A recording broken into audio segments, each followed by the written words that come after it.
Hello friends, good morning. Welcome to exam planet. तो आज है मंडे और कल संडे था, तो कल की वीडियो नहीं आती है, आपको पता होगा। संडे को वीडियोस नहीं बनाते हैं हम संडे को, क्योंकि ज़्यादा खबरें आती नहीं हैं, राइट।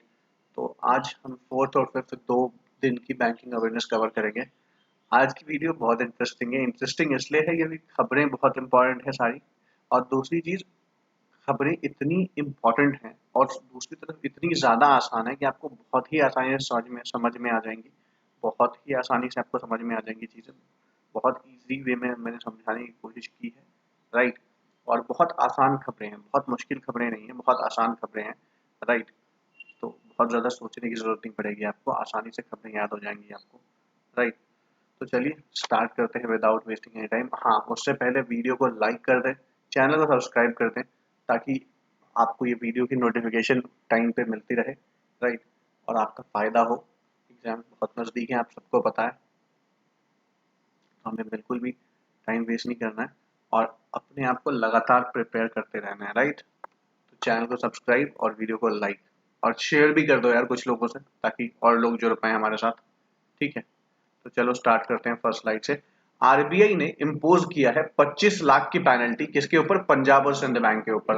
देखो, इसमें इससे ज्यादा मैंने क्या बोला था, खबरें अच्छी हैं और सिंपल हैं। अब इससे ज्यादा सिंपल खबर क्या होगी कि आरबीआई ने बेसिकली किया क्या है, 25 लाख की पेनल्टी इम्पोज कर दी है। किसके ऊपर इम्पोज की है ये की है पंजाब एंड सिंध बैंक के ऊपर, राइट।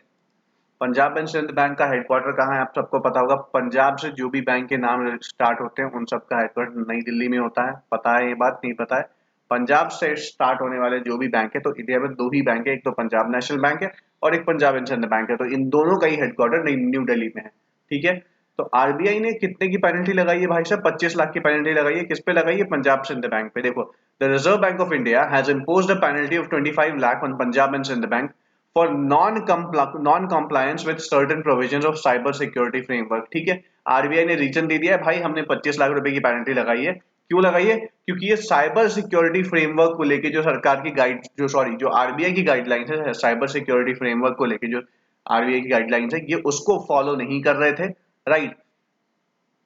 पर अब सवाल है, ये पता कैसे चला है? जब पंजाब एंड सिंध बैंक ने क्या किया था कि जब उनके यहाँ कुछ फ्रॉड्स होने शुरू हुए, ऑनलाइन फ्रॉड जिसको हम बोलते हैं साइबर फ्रॉड, तो उन्होंने इसकी रिपोर्ट आरबीआई को करी। तो bank had reported few cyber incidents to RBI on May 16 और मई 20 2020 को इन्होंने रिपोर्ट किया था।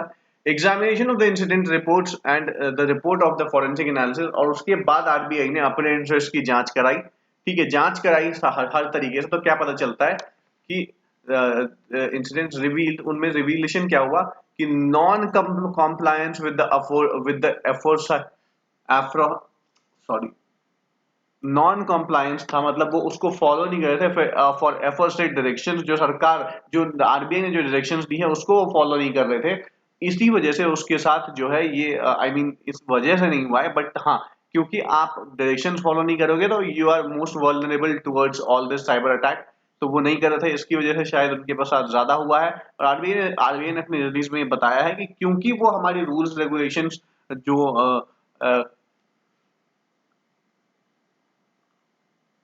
साइबर सिक्योरिटी को लेके है उसको वो फॉलो नहीं कर रहे थे। That's why we have imposed a penalty of 25 lakh on Punjab and Sind bank. वहीं दूसरी तरफ आरबीआई ने 1 लाख रुपए की पेनल्टी और लगाई है। किसके ऊपर लगाई है? ये लगाई है नगर सहकारी बैंक लिमिटेड के ऊपर। नगर सहकारी बैंक लिमिटेड एक जो है सहकारी बैंक है। कहां पे है ये? इटावा बेस्ड बैंक है। जिन लोगों को नहीं पता इटावा कहां पे है, इटावा है यूपी उत्तर प्रदेश में, राइट। तो आरबीआई ने नगर सहकारी बैंक लिमिटेड जो ही इटावा में है, इटावा उत्तर प्रदेश में है, उसके ऊपर भी 1 लाख रुपए की पेनल्टी लगाई है। क्यों लगाई है? For contravention of certain regulations as an income recognition asset classification अंडर्स। क्योंकि ये जो आरबीआई की गाइडलाइंस थी इनकम रिकॉग्निशन को लेके और एसेट्स क्लासिफिकेशन को लेके, वो ये नहीं कर रहे थे। सब कुछ भेड़ चाल में और राम जी की मर्जी से चल रहा था। एसेट्स क्लासिफिकेशन आरबीआई ने मैंडेटरी कर दिया है कि किस एसेट्स को कब आप एनपीए बोलोगे, किसको आप बैड लोन बोल दोगे, राइट, या किसको आप डाउटेड बोलोगे। तो ये इन सब चीजों का क्लासिफिकेशन होता है, पर इन्होंने नहीं किया था। दैट्स व्हाई आरबीआई ने इनके ऊपर 1 लाख रुपए की पेनल्टी लगाई है। किसके ऊपर लगाई है? नगर सहकारी बैंक लिमिटेड, जो कि एक इटावा उत्तर प्रदेश बेस्ड बैंक है। चलो आपको बेसिक इन्फॉर्मेशन मैं दे देता हूँ छोटी छोटी चीजों की। जैसे आरबीआई के बारे में मैं आपको हर वीडियो में बताता रहता हूँ, आई होप अब तक आपको याद हो गई होगी, नहीं याद हुई हो तो चलो एक बार और बता देता हूँ मैं आपको।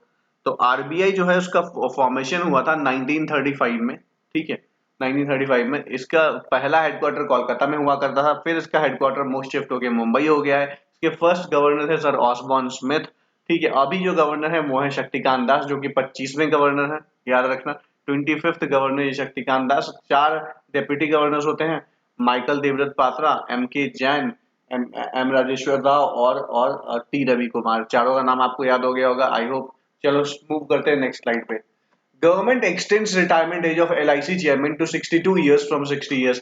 सबसे पहले बताइए एलआईसी के चेयरमैन कौन है? आपके आपके जबान पे नीचे एलआईसी के चेयरमैन है मिस्टर एम आर कुमार। क्यों ये न्यूज में थोड़े दिनों पहले? ये न्यूज में थोड़े दिनों पहले इसलिए थे क्योंकि इनके टेन्योर को गवर्नमेंट ने बढ़ा दिया था।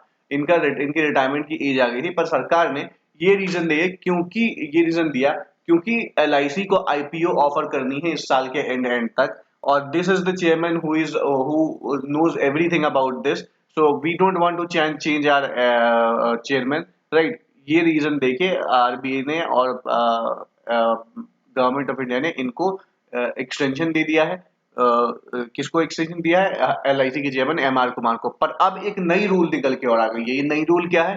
The government has extended the superannuation age of IPO bound LIC chairman to up to 62 years, ठीक है। देखो साफ साफ लिखा है आईपीओ बाउंड, मतलब आईपीओ की वजह से ही इनको रोका गया है। तो गवर्नमेंट ने क्या किया है बेसिकली कि जो रिटायरमेंट एज थी 60 साल किसकी, भाई साहब एलआईसी के चेयरमैन की, उसको बढ़ा के 62 साल कर दिया गया है। इसका मतलब ये है कि इनको अब पूरे 2 साल इस पद पे रहना पड़ेगा by making amendment in the life insurance corporation of India regulation 1960। Okay, RBI ने एलआईसी के रेगुलेशन 1960 में संशोधन करके ये पारित कर दिया है कि भाई साहब जो चेयरमैन होंगे वो 62 साल की उम्र तक बने रहेंगे। The changes made in the rules will be called the Life Insurance Corporation of India Amendment Rules 2021 according to a government notification dated June 30, 2021, ठीक है। बता दिया गया कि इस रूल को क्या बोला जाएगा। The changes made in the rules be called the life insurance corporation of India staff amendment rules, ठीक है, 2021। It is to be noted that the retirement age of the top executives of the majority of PSUs is 60। ये उन्होंने बोला कि आपको पता होना चाहिए कि मेजॉरिटी ऑफ जितने भी पब्लिक सेक्टर यूनिट्स हैं, सबके जो हाईएस्ट पोस्ट पे बंदे हैं उनके रिटायरमेंट की 60 साल ही है, एक्सेप्ट सम इनमें जिसमें एसबीआई है वो 62 से ऊपर वालों से भी एक आध जगहों पे काम करवाता है, right. Last month the government approved a 9 month extension of LIC, ठीक है। इससे पहले जब वो रिटायर हो रहे थे तो 9 महीने का एक्सटेंशन उनको दिया गया था चेयरमैन एम आर कुमार को, till March next year in view of the insurance proposed initial public offering. वही मैंने बोला आईपीओ की वजह से इनको दिया जा रहा था, ठीक है। पर अब जो है ये 2 साल तक बने रहेंगे। 1.75 लाख करोड़ जो है ये डिस इन्वेस्टमेंट टारगेट है किसका? गवर्नमेंट ऑफ इंडिया का 2021-22 में। तो उन्हीं में का एक उसी का एक छोटा सा स्टेप है आईपीओ इश्यू करना एलआईसी का, ठीक है। अब एलआईसी के बारे में बेसिक इन्फॉर्मेशन जान लीजिए। एलआईसी का हेडक्वार्टर जो है वो मुंबई महाराष्ट्र में है। स्टेब्लिश हुई थी एलआईसी 1956 में और चेयरमैन है M R Kumar. Move to the next slide. World bank boosts कोविड-19 vaccine funding from 8 billion to 20 billion. World bank जो है उसने क्या किया है,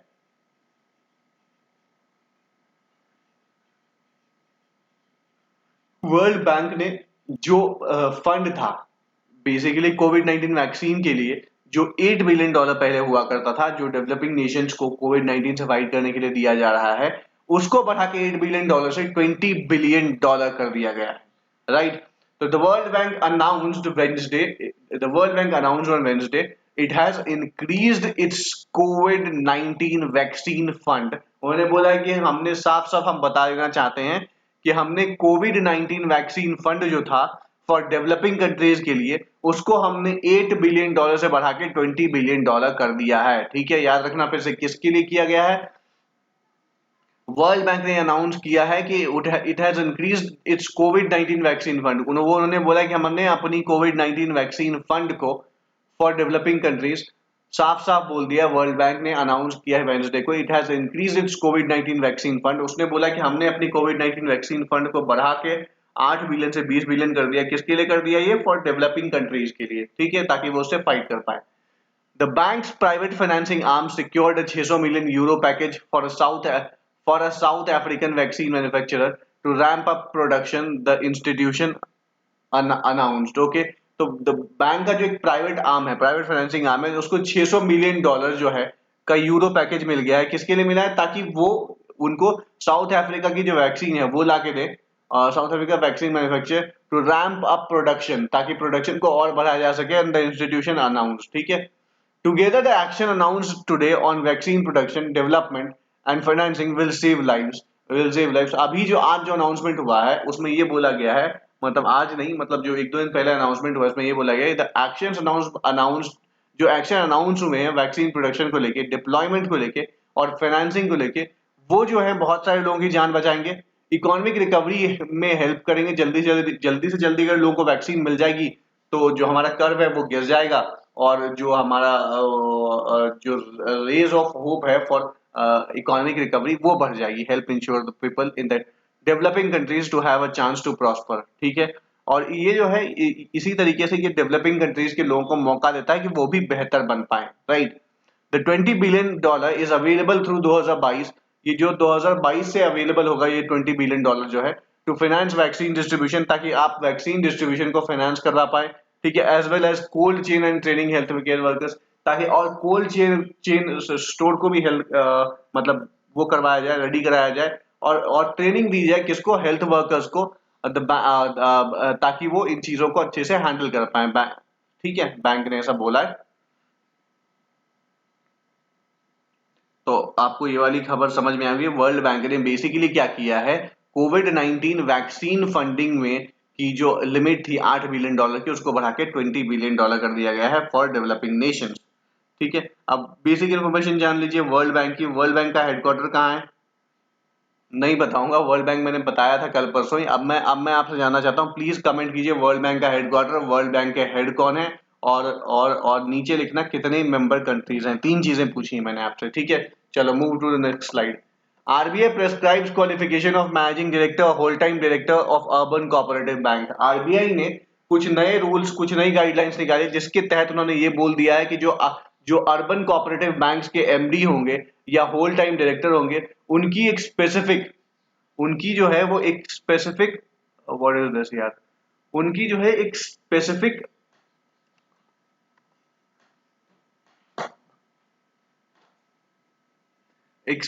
पीरियड होगा, उनका एक स्पेसिफिक क्वालिफिकेशन होगा और स्पेसिफिक चीजें होंगी जो उनको फुलफिल करनी पड़ेगी ताकि वो इस पोस्ट पे काबिज हो पाए।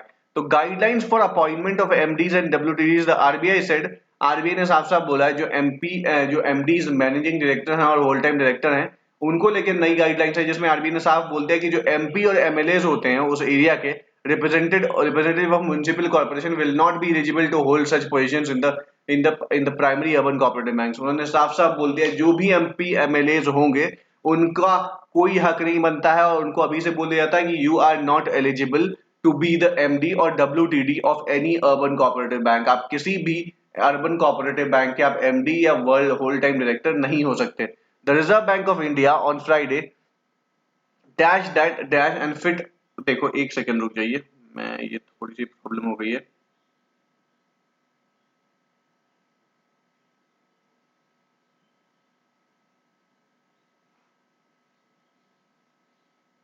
अब देखो एजुकेशन क्वालिफिकेशन को लेकर इन्होंने बेसिक इन्फॉर्मेशन ये बोली है कि जो एजुकेशन क्वालिफिकेशन होगा, जो एमडी होंगे बनेंगे या वर्ल्ड या फिर होल टाइम डायरेक्टर बनेंगे अर्बन कोऑपरेटिव बैंक के, he should be an graduate, वो एक ग्रेजुएट होना चाहिए, preferably with qualification in banking, banking के फील्ड में अगर उनका क्वालिफिकेशन होगा तो बहुत बेहतर है, और post graduation in any discipline, और पोस्ट ग्रेजुएशन किसी भी डिसिप्लिन में होंगे तो वो चल जाएगा। एज लिमिट जो होगी इसकी 35 साल से 70 साल के बीच में होगी। 35 साल से कम उम्र के लोग एफडी या डब्ल्यूटीडी नहीं बन सकते हैं, और या 70 साल की उम्र से ज्यादा के लोग ये नहीं बन सकते हैं, ठीक है। वहीं इनएलिजिबल, और वही साथ ही साथ इनको 8 साल का एक्सपीरियंस होना बहुत जरूरी है। The person shall have a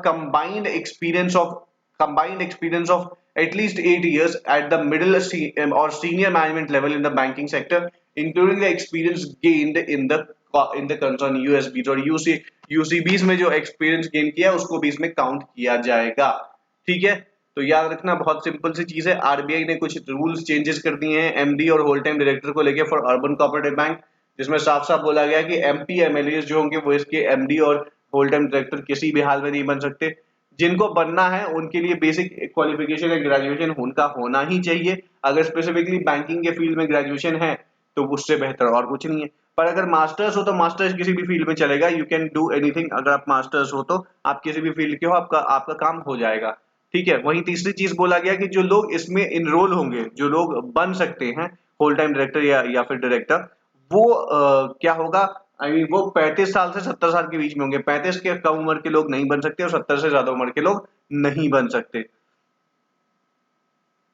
और जो लोग और जिनको बनाया जाएगा अर्बन कोऑपरेटिव बैंक का एमडी या फिर सीईओ जो भी बनाया जाएगा, उनके पास एटलीस्ट 8 साल का एक्सपीरियंस होना चाहिए इन बैंकिंग सेक्टर, इधर मिडिल और सीनियर मैनेजमेंट में उनका रोल होना चाहिए। साथ ही साथ इसमें जो उन्होंने अर्बन कोऑपरेटिव बैंक में काम किया होगा उसको भी गिनती की जाएगी। राइट। तो आई होप आपको समझ में आ गया होगा। आरबीआई के बारे में मैंने आपको बता ही दिया है। ठीक है, चलिए मूव करते हैं नेक्स्ट स्लाइड पे। नाबार्ड ने 388 करोड़ रुपए सैंक्शन कर दिए हैं किसके लिए? 4 ड्रिंकिंग वाटर प्रोजेक्ट्स के लिए उड़ीसा में। उड़ीसा में आपको पता होगा ये ड्रिंकिंग वाटर प्रोजेक्ट चल रहा है हमारे यहाँ पे, जिसके तहत हर घर जल करके एक इनिशिएटिव है जो चल रहा है, जिसके तहत हर घर में आपको टैप वाटर कनेक्शन पहुंचाना पड़ेगा। तो उसी की एवज में 388 करोड़ रुपए जो है और अलोकेट किए गए हैं किसको? उड़ीसा गवर्नमेंट को for 4 drinking water project, 4 drinking water project के लिए। The national bank for agriculture and rural development has sanction 388 crore. कौन सैंक्शन करता है ये? नाबार्ड ने सैंक्शन किया 388 crore to the Odisha government under the rural infrastructure development fund. RIDF के तहत ये लोन दिया जाता है, ये अमाउंट दिया जाता है for setting up of mega pipe drinking water supply project, ताकि वो mega pipe drinking water supply project को इंस्टॉल करवा पाए। NABARD chief general manager for Odisha region C Uday Shankar ने भी ये बोला, said that one project will be executed in Koraput district, one in Balasore and two in मलकंकी डिस्ट्रिक्ट। देखो चारों जगह जहां जहां प्रोजेक्ट लग रहे हैं उसका नाम मिल गया है आपको। एक जो है वो लग रहा है कोरापुट डिस्ट्रिक्ट में, दूसरा बालासोर में, और बाकी दो लग रहे हैं मलकंगिरी डिस्ट्रिक्ट में। राइट, मलकनगिरी डिस्ट्रिक्ट में। The drinking water supply projects are intended to provide 70 liters per capita per day. The drinking water supply project जो है उसमें कैपेसिटी को लगभग 70 litres per capita per day portable drinking water at the consumer and through functional high full tap connection.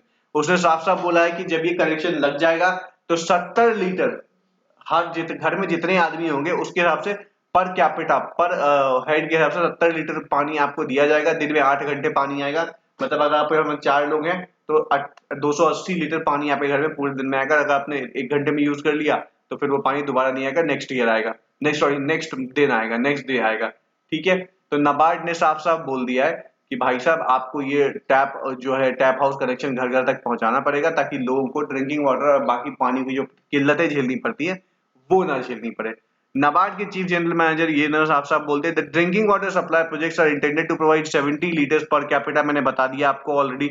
These projects are expected to provide clean and safe drinking water to 2.57 lakh rural people.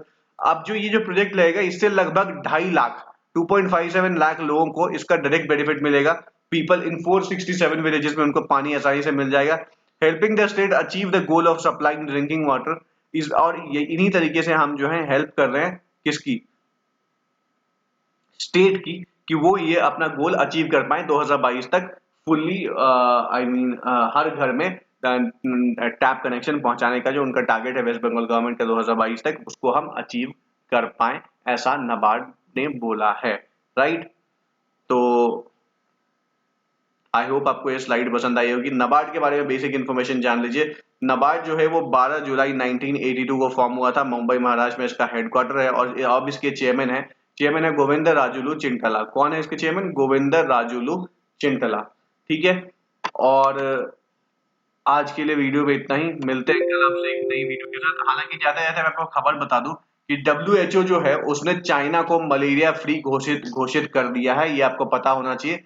WHO ने China को malaria free घोषित कर दिया है। Asia Pacific region में ये दूसरी country थी जिनको मलेरिया फ्री घोषित किया गया। पहली कंट्री थी श्रीलंका जिसको मलेरिया फ्री घोषित किया गया था। ठीक है। तो आई होप आपको ये वीडियो पसंद आई होगी। पसंद आई हो तो वीडियो को लाइक करें, चैनल को सब्सक्राइब करें और do let me know in the comment section if there is any doubt about anything. ठीक है, मुझे बताइए कोई प्रॉब्लम हो आपको अगर कमेंट सेक्शन में। और प्लीज सब्सक्राइब कर लो चैनल को ताकि हम और बेहतर कर पाएं और आपके लिए और बेहतरी की तरफ और बेहतर चीजें आपके सामने ला पाएं आपके बेहतर फ्यूचर के लिए। तब तक के लिए बाय बाय, टेक केयर, मिलते हैं कल आपसे एक नई वीडियो के साथ। बाय, जय हिंद।